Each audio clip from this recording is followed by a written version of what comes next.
Assalamualaikum, what is up everyone? It's me Gizri in the house. Welcome back, welcome to my channel. Dan macam biasa, aku sentiasa doakan korang yang tengok video ni berada dalam keadaan sehat walafiat dan juga happy-happy selalu. Jangan sedih-sedih, jangan stress guys, because it's not good for your health.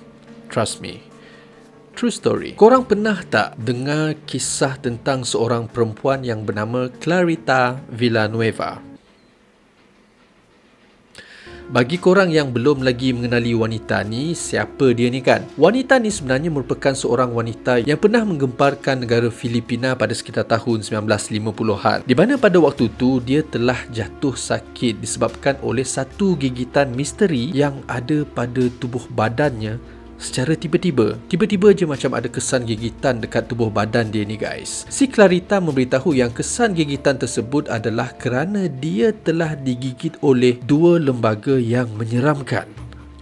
Pisang mat. Tetapi sehingga pada hari ini tak ada siapa yang tahu apa sebenarnya yang berlaku pada Clarita Villanueva. Sampaikan kisah Clarita ni mempunyai pelbagai version, sehingga kan ada version yang ditokok tambah oleh orang lain menyebabkan agak tidak logik lah dia punya jalan cerita tu. So guys, untuk video kali ni Gizri akan menceritakan kronologi yang berlaku kepada Clarita Villanueva. Jom, macam biasa, my name is Gizri and this is the story.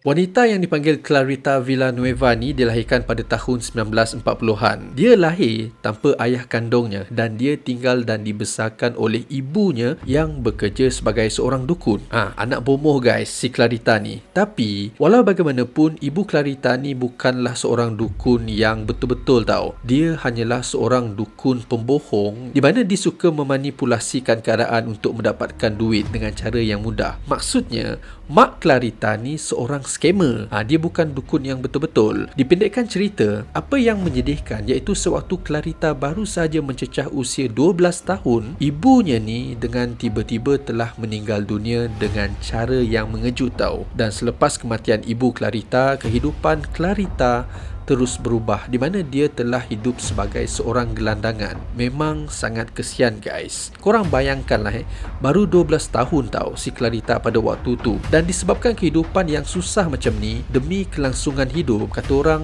Clarita akhirnya terpaksa menjadi seorang pelacur pada usia yang begitu muda.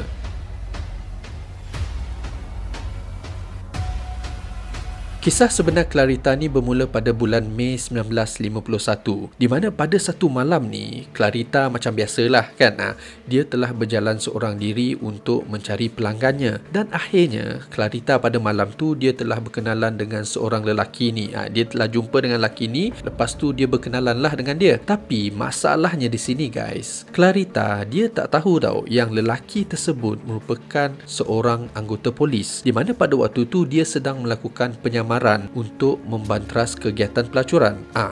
Memang pisang guys di malam tu. Dipendekkan cerita, setelah dia kantoi ni, Clarita akhirnya telah ditangkap oleh pihak polis Filipina dan dia pun dipenjarakan di dalam sebuah penjara yang berusia 300 tahun, iaitu penjara yang dipanggil Ancient Bilibid Prison.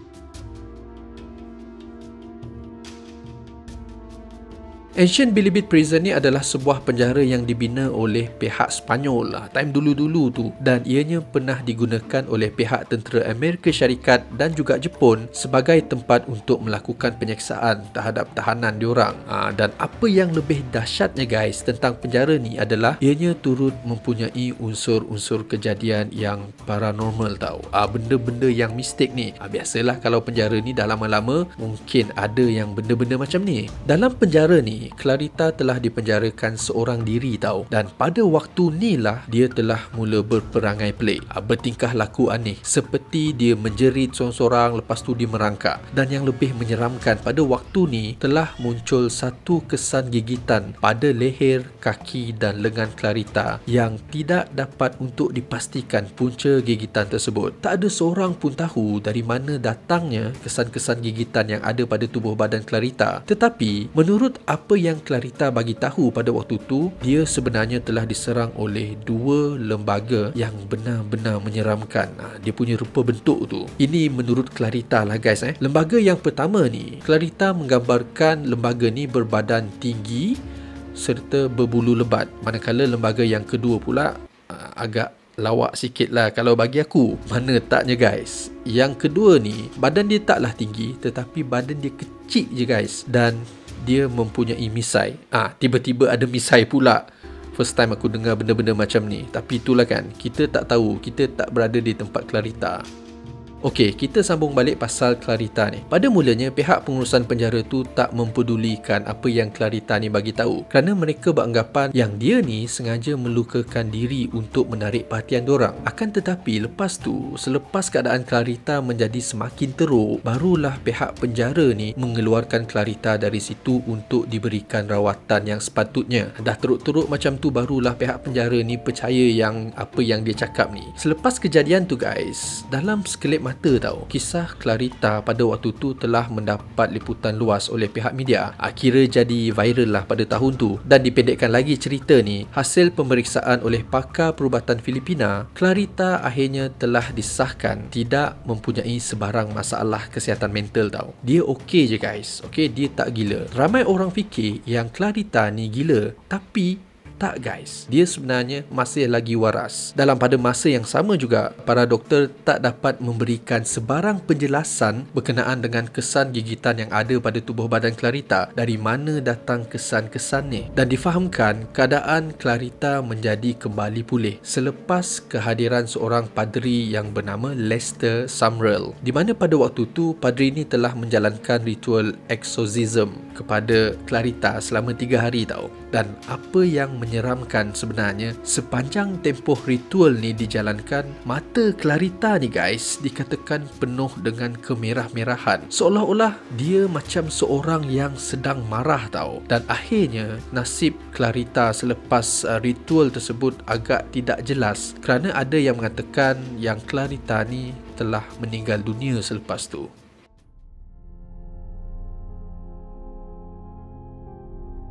So guys, apa pendapat korang tentang kisah Clarita Villanueva ni? Adakah kesan gigitan yang ada pada tubuh badan dia ni memang betul-betul digigit oleh dua lembaga yang dia cakapkan tu? Ataupun sebenarnya ada benda lain yang mengambil kesempatan ke atas Clarita?